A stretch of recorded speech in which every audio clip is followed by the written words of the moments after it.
हम सम्मिलित करेंगे। अविनाश कल्ला साहब मेरे साथ मौजूद हैं, बहुत ही जाने माने पत्रकार हैं, राजस्थान के, जयपुर से हमें ज्वाइन कर रहे हैं।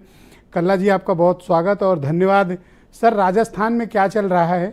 हमारा पड़ोसी राज्य है, सीमावर्ती राज्य है, हम सब जानना चाहते हैं कि वहाँ क्या चल रहा है। देखिए, राजस्थान जैसा कि आपने बताया कि हम एक पेंडुलम स्टेट है, हर 5 साल में हम सत्ता बदल देते हैं।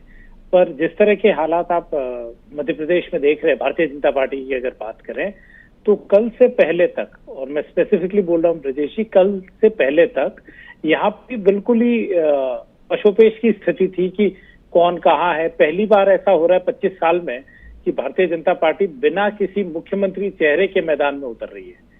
इससे पहले हमेशा 2 दशकों से वसुंधरा राजे ही चेहरा रही हैं। 2 बार वो जीते हैं और 2 बार जब वो सत्ता से बाहर भी हुए हैं तो काफी रिस्पेक्टेबल और साइजेबल नंबर से ऑपोजिशन गया है। पर इस बार वो मोदी जी के चेहरे पे चुनाव लड़ रहे हैं, तो बड़ी एक वो कयास लग रहे थे कि वसुंधरा जी का क्या रोल रहेगा। हर किसी को कुछ न कुछ रोल डिफाइन कर दिया गया, पर वसुंधरा जी पे संशय बना। प्रॉब्लम क्या है वसुंधरा राजे को लेकर? कोई दिक्कत है बीजेपी के भीतर? क्या वो फैक्टर हैं जो उनकी दावेदारी को इस वक्त इतना कमजोर बीजेपी के भीतर कर दिए? देखिए, वो भारतीय जनता पार्टी में अगर आप देखें तो पिछले 25 साल से 1 से 10 तक, अगर जैसे कई आप दिल्ली की एनालिसिस में देखते हैं कि नेता नंबर 1, तो कई लोग कहते हैं भारतीय जनता पार्टी में नेशनल स्तर पे 1 से 10 तक प्रधानमंत्री मोदी है, फिर दूसरों की गिनती। तो वही हाल यहाँ वसुंधरा राजे का था। भारतीय जनता पार्टी, चूंकि हम देखते हैं कि कुछ न कुछ एक्सपेरिमेंट करती रहती है, उनको था कि हम एक नई लीडरशिप तैयार करें कि पार्टी वसुंधरा जी की शैडो से बाहर आ पाए, तो वो उसमें लगे रहे। उन्होंने 5-6 शतरभ भी तैयार किए, पर जिस तरह से परिवर्तन यात्राओं में उतनी भीड़ नहीं आ पाई और रहा, तो सोर्सेज बता रहे हैं कि कल देर रात होटल में फाइनली शायद वसुंधरा जी की और अमित शाह की मुलाकात हुई है। वो 1-on-1 अकेले में मेरे ख्याल से एक लंबे अरसे बाद, शायद कल बहुत देर के बाद, आफ्टर मिडनाइट कॉन्वर्सेशन हुई थी। कोई सहमति बनी है या फिर जैसा कि हमारे काबिल दोस्त राकेश त्रिपाठी जी सामूहिक नेतृत्व वाला शब्द लाए हैं, ये राजस्थान में भी चलेगा? जनता पार्टी ने राजस्थान में कोई सामूहिक नेतृत्व या बात नहीं करी। उन्होंने डे 1 से कहा कि प्रधानमंत्री मोदी ही हमारा चेहरा होंगे इस बार। तो और चूंकि राजस्थान में उनको ये है कि इस बार वो इनकम्बेंट नहीं है गवर्नमेंट में। तो सर, अशोक गहलोत को लेकर क्या चर्चाएं और कांग्रेस को लेकर है? क्या जनता के बीच एंटी इनकम्बेंसी फैक्टर एग्जिस्ट कर रहा है? कांग्रेस भी तो गुटबाजी की शिकार है। बिल्कुल बड़ी कांग्रेस की गुटबाजी तो पूरे 4.5 साल तक हेडलाइंस बनाती रही। और ब्रजेश जी, एक बड़ी अलग सी बात है, मैं पूरा राजस्थान तो नहीं बट 2 तिहाई से ज्यादा घुमाया, तो उसमें मुझे ये मोटा मोटी जो समझ आता है कि मुख्यमंत्री के खुद के खिलाफ कोई एंटी इनकम्बेंसी या उनसे कोई बहुत ज्यादा नाराजगी पूरे प्रदेश भर में नहीं है। पर जो उन्होंने सत्ता पे काबिज रहने के लिए अपने एमएलए को छूट दे रखी थी, तो उन्होंने जो हर अपने एमएलए क्षेत्र में मनमर्जियां की है, तो कांग्रेस का जो सिटिंग एमएलए है उसके खिलाफ बहुत नाराजगी है, बहुत रोष है।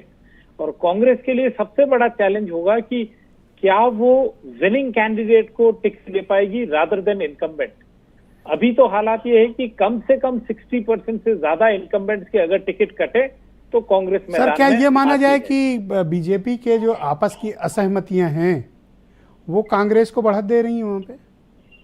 नहीं, मैं ये बात को नहीं मानता ब्रजेश जी। हमारे यहाँ पिछले चुनाव का भी अगर आप आंकड़ा देखें ना, तो करीब शायद आपने इंटरव्यू में भी बोला था, कांग्रेस है 39.3% वोट एंड बीजेपी है 38.8% वोट।